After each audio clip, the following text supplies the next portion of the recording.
మంచి చూసావయ్యా, నీ ప్రేమ చూపితివి నా యేసయ్యా. అతి పరిశుద్ధుడా స్తుతి నైవేద్యము అర్పించి కీర్తింతును. అతి పరిశుద్ధుడా స్తుతి నైవేద్యము నీకే అర్పించి కీర్తింతును.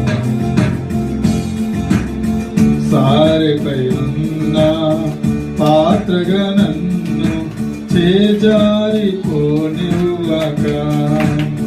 శోధనలెన్నో ఎదిరించిన నన్ను సోలిపోనివ్వక, సారెపై ఉన్న పాత్రగా